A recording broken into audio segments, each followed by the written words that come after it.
Welcome to Sweet Tea and Coffee. My name is Blake Russell, and I'm sitting here opposite of Kendall McDonald, my co-host. And today we have a very special guest, Mr. Caleb Castro. And the first thing we have to get out of the way is, do you prefer sweet tea or coffee? You can answer this. Oh, sweet tea. That's right. Sweet tea. I wonder what that cost.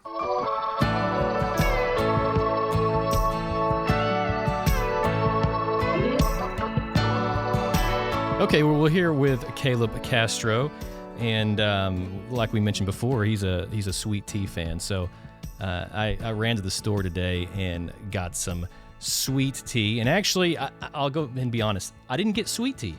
I got a peach tea, and I got a blueberry green tea. Which would you prefer? I'll take blueberry in honor of a recent blueberry festival. All right, well, while I'm making this, you can talk amongst yourselves. Also, wait, hold on. Neither of those are sweet tea? They've got sweetener in them. I'm a little confused myself. There we go. Incredibly confused. We're gonna talk a little bit about this tea here in a second. There you go, Caleb.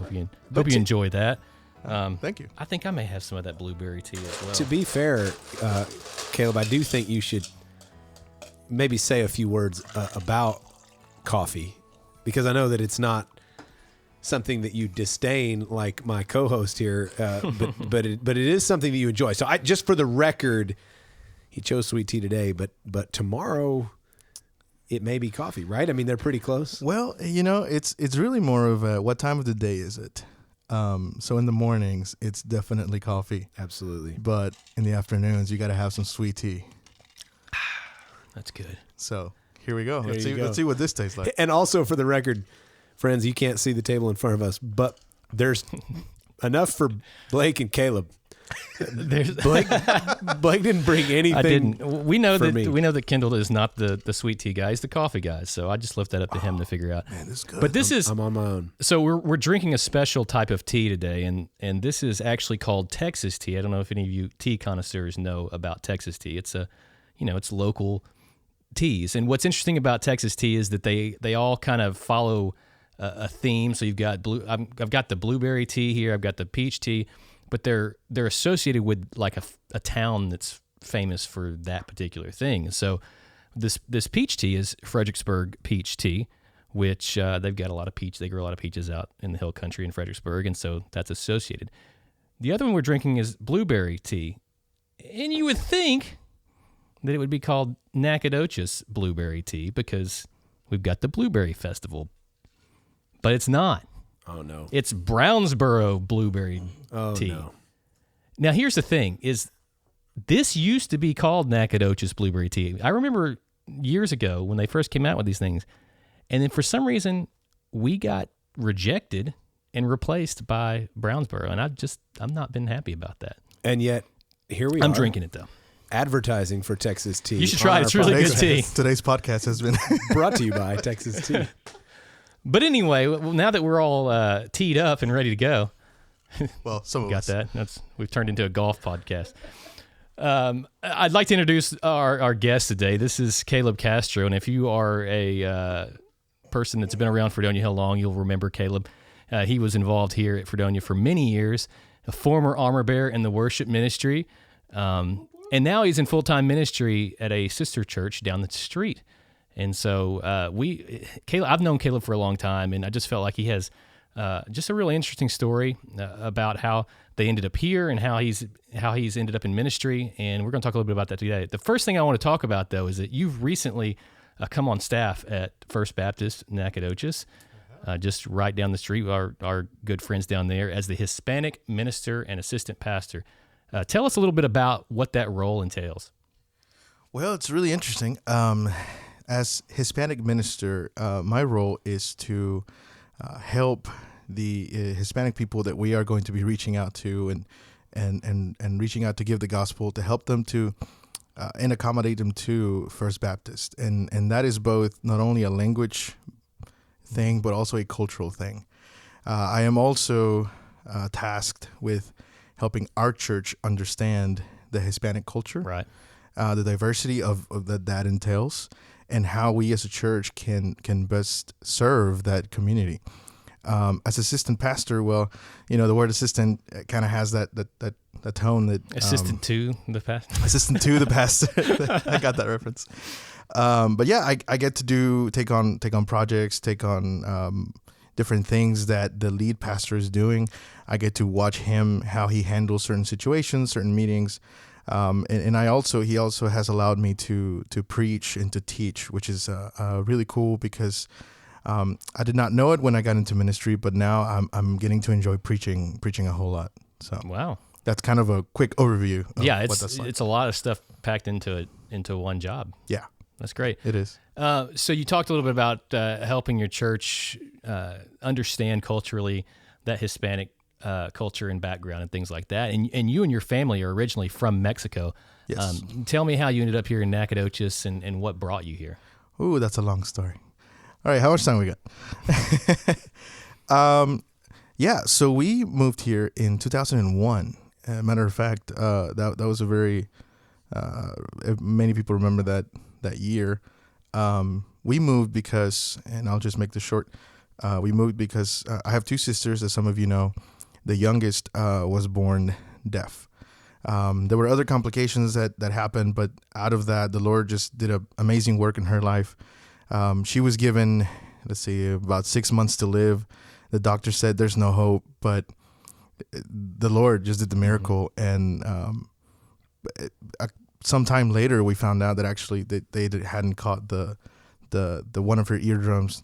I'm sorry, both of her eardrums did not develop. So she was deaf. And in Mexico, there's not a lot of help for deaf people. Right.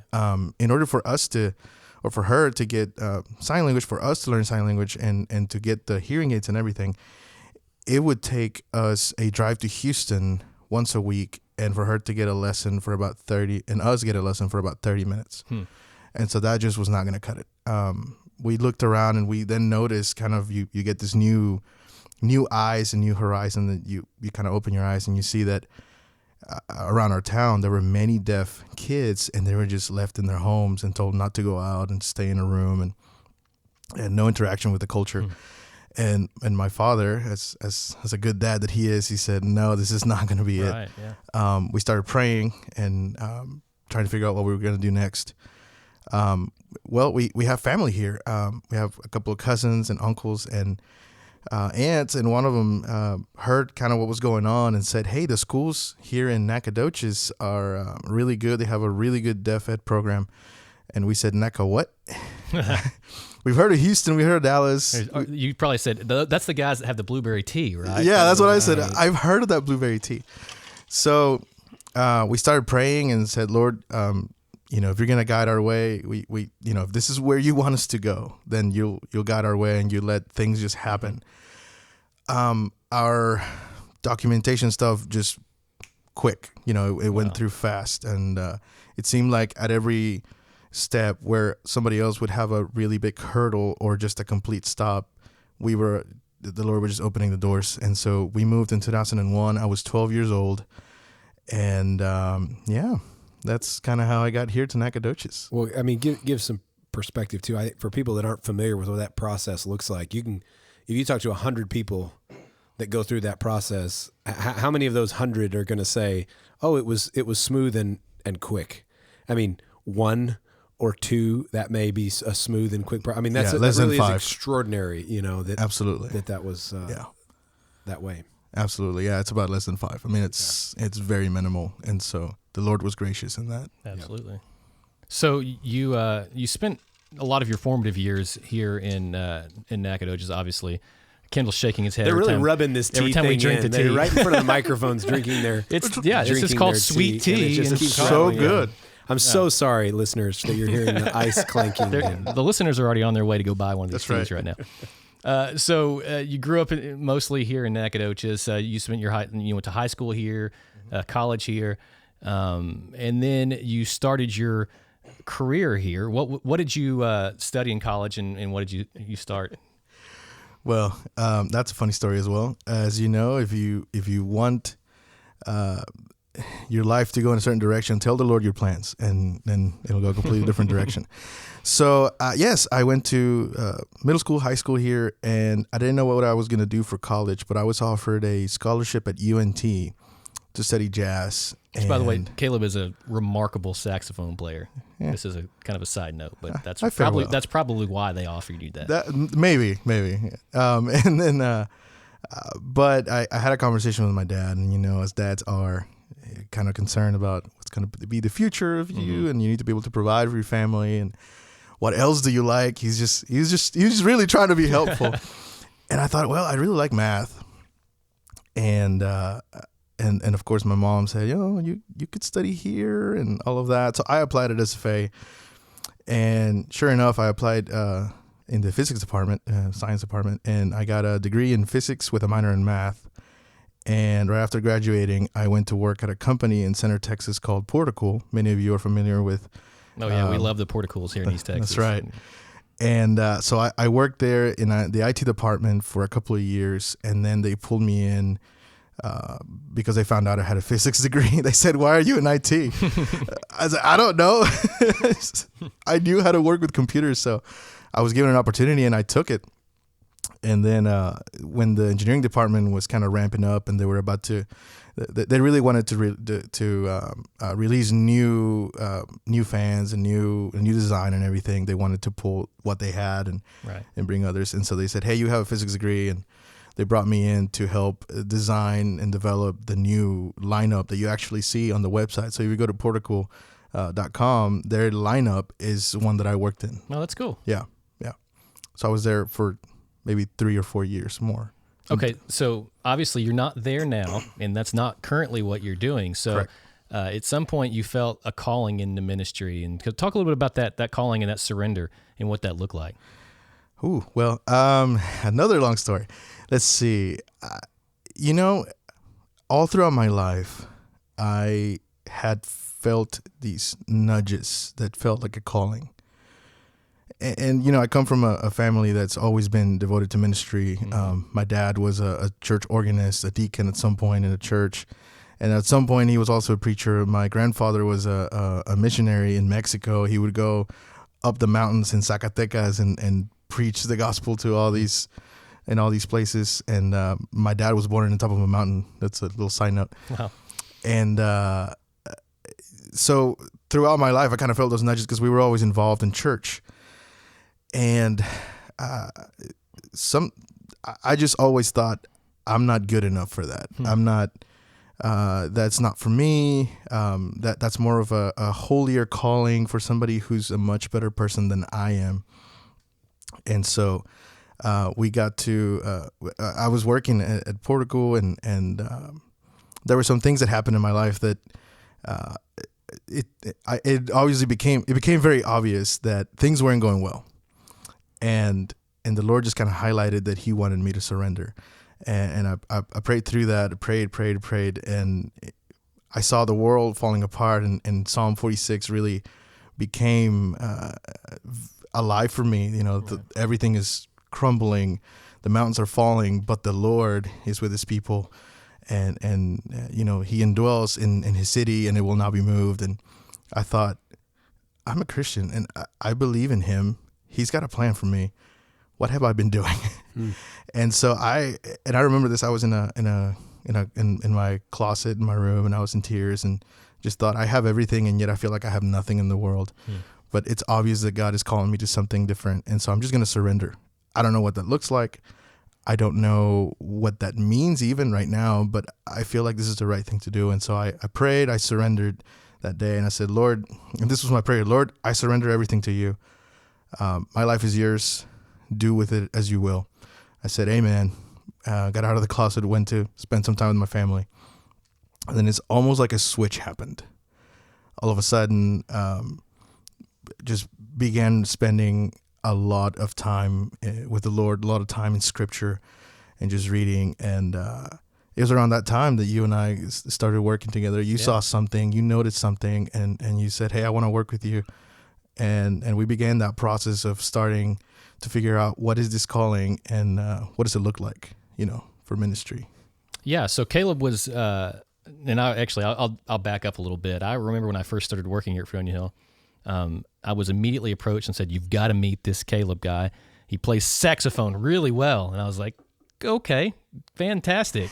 And I remember meeting you out in the Welcome Center. Yep. Flash forward a few years later, we found out you could also play keyboard pretty well too. And so we had you playing keys on our worship team for some years, and then eventually transitioned into our armor bearer program, which, if you don't know what our armor bearer program is, it's our internship that helps develop leadership or leaders in the church, and Caleb definitely fit that bill. We saw that in him, and so you transitioned into that role. Tell me about some of your years as an armor bearer and how that might have stretched you, and some areas where you saw growth in preparation for ministry. Yeah, when we talked about that, I really saw that as an opportunity to see what real ministry is like, kind of get the behind the scenes look. Mm-hmm. And of course, it was going to be under you, so I thought that would be great to get a look into what worship ministry looks like behind the scenes in the church. But soon discovered that it was way more than what I imagined. I love that one of the first things we did is we went to the hospital and visited some of our church members. Yeah. That's ministry. That's going and seeing people and meeting them where they are, and showing them that we care, showing them that we are different, that Christ has done something in us. And so getting to see that, getting to work, look at the set, at the songs that we're going to sing for Sunday. How do those songs impact our people? How do they help them get through the struggles of life? How do we help them just pour scripture over them? And so really, and you and I went through books of the Bible together. We went through other books that are not necessarily the Bible, but one of them was Worship Matters. Another one was, if I remember correctly, The Worship Pastor. Mm-hmm. And really just opened my eyes to, hey, this is what real ministry looks like. And ministry is not done necessarily in the small amount of time that we have in the pulpit or on stage, but really the time that we spend with people and how we minister to them. And so that was very edifying for me. It was a wonderful time also getting to get to know other guys that were in the armor bearer program with me and wrestling with thoughts. And at 3 a.m, one of them waking me up and saying, "Hey, I need help understanding the atonement." And I'm like, "Huh? Dude, go to sleep." Yeah. So the armor bearers, they live in a house together. The males live in a house together, and the females live in a house together. And so, and that's part of the process, is really to kind of see how those times shape up and how to deal in those interpersonal relationships, mm-hmm. and things like that. Mm-hmm. And so, yeah, you can definitely have some interesting moments and times of stretching in that. So you started. You obviously started in worship ministry here as an armor bearer, and then you graduated from that and went off and did some other things and went to seminary. And I'm not going to list all the fun places you've been in the last couple of years, but obviously now your focus has shifted a little more to reaching the Hispanic population of Nacogdoches. And so, how is that different from some of the more worship ministry stuff, things that we've done, and how is that? What experiences have you drawn off of to help you in that area? So it is different, but it isn't. And I'm going to try to explain that. I don't know if I'll do a great job. And so, bear with me as I try to explain this. So it's different in the sense that not every Sunday am I up on the stage or in front of the church leading them in song. But I do get to do that, and I get to speak into that as well. Mm-hmm. How is what we do, how does it perceived by a Hispanic person? And just a little side note, I am a product of a dual relationship. Right. My wife is Anglo. My wife, she's white, and she speaks primarily English. So I, in a way, in my life, have tried to figure out how the other side thinks. Right, you kind of have your foot in both cultures. Right, right. So that has helped, and that's not really the question you asked. But as far as in worship, seminary has helped. The seminary classes that I've taken have been more of a round, as a complete pastor.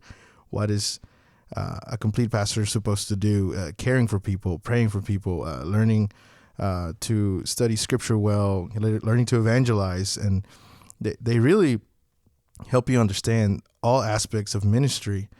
And worship, as we've talked, worship is not just music. It's really everything we do as a response to God's revelation to us.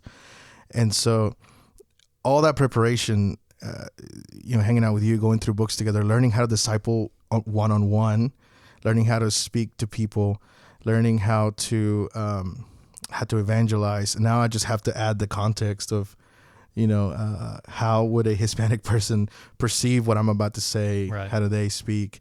And it does look different because, again, on a weekly basis, I am not selecting songs for Sunday, but I do get to speak into that. I do get to translate that's one of the things we're doing is translate the sermon live on Sundays. We get to translate all of our different literature, videos, and in a way, I've sort of become the Hispanic side of First Baptist, if I were to say that. So if our pastor says something, then I have to say it on the other side as well. And I think really worship ministry, being an armor bearer and also being in seminary has helped me to be confident in what I'm doing and to know that what I'm doing is not for my own to promote myself, but really to promote the kingdom. Right. And so it is really Christ who helps us to be confident and to be fruitful in that. And I feel like I lost my way in this. No, that's great. What I was trying to explain, but it's like, how do you? And a lot of people have asked me this: how are you being a worship leader before are now switching to being a minister? And I've always said, well, from the beginning of this, I always prayed, I want to be a pastor who leads worship. And if you think of that from the beginning, that I want to be a pastor first and a worship leader second, then that worship leader role can change. Right. But you're still a pastor. You still think yourself, or you're still called to be that pastor to people. Yeah. So. Well, cool. Yeah. Here's kind of an off the wall question that I didn't actually prepare you for. So. Oh boy. You've been. Obviously, we talked about how you grew up here largely, and then you've been to seminary and been to a couple different places, and in kind of in this meantime of trying to figure out what ministry was going to look like for you. And I know Caleb really well, so that's why I'm kind of filling in some blanks here. How was it knowing that you were going to end up back in your hometown and do ministry? Because I don't know if you thought that was a possibility, or if it was like, you kind of given up on that because at the time you weren't living here in Nacogdoches. Yeah. That's another long story. Yeah, I love long stories. That's fine.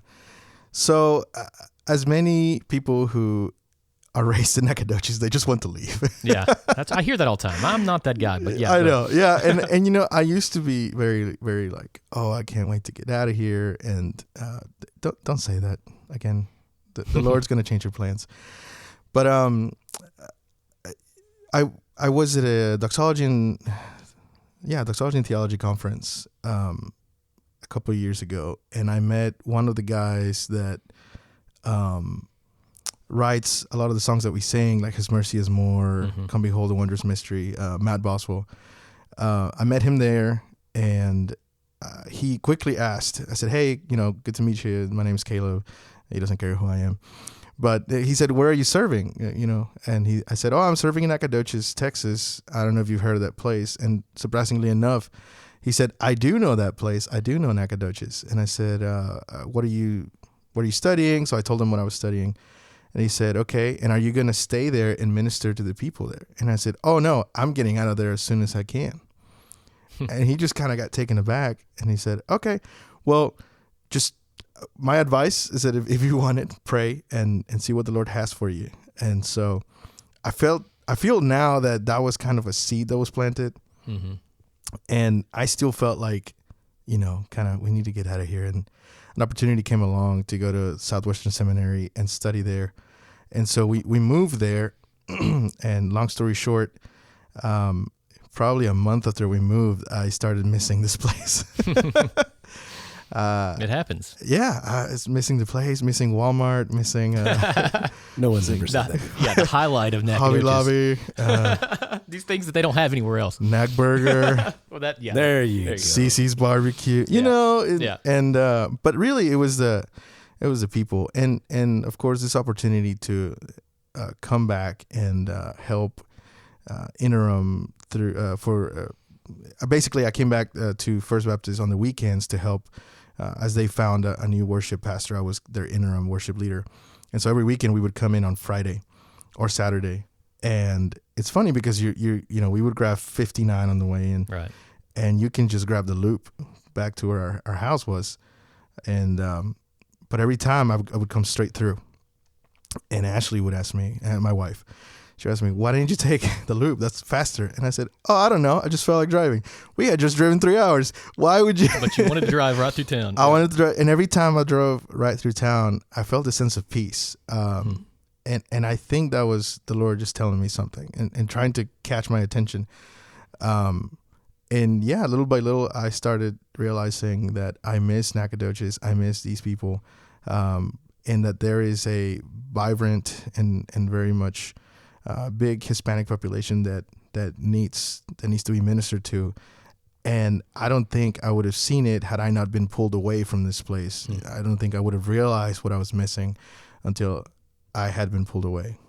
So Yeah, that's cool. That's exactly what I was looking for. I've told you the story. Yeah, that's great. Well, you know, Caleb, we're glad that you were able to come and just share some of your story with us, and you're always one of the native sons, the elite, the things we call the armor bearers, and you'll hold that title forever. That goes with you wherever you're serving. As long as it's not prodigal son. No, not the prodigal, not the prodigal son. I am surprised that you didn't share about your first song that you wrote as an armor bearer.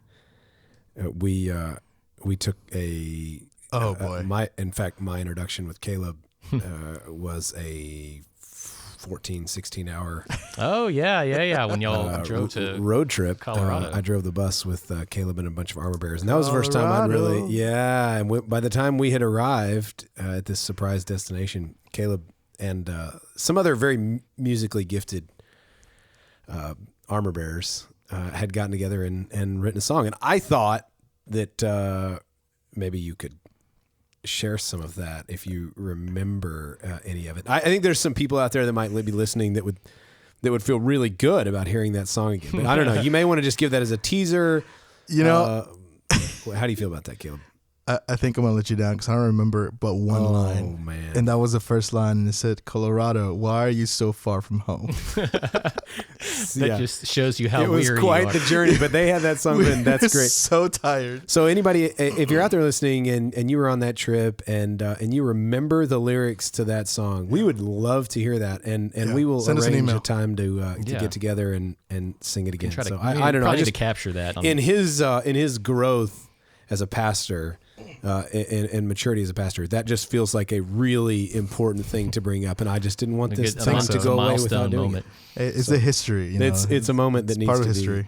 be in the light. So Well, yeah, we Caleb was a part of that group and a part of the Armor Bear program, and that's a program that we hold in very high regard. We love all those who've come through there, and it's been really we've been talking about this a lot recently. Just really neat to see how many of those former armor bearers have ended up in ministry, and Caleb is just an example of one of those. And what's cool is that he's doing ministry here in the same town that we are. So that's really neat to be able to see that.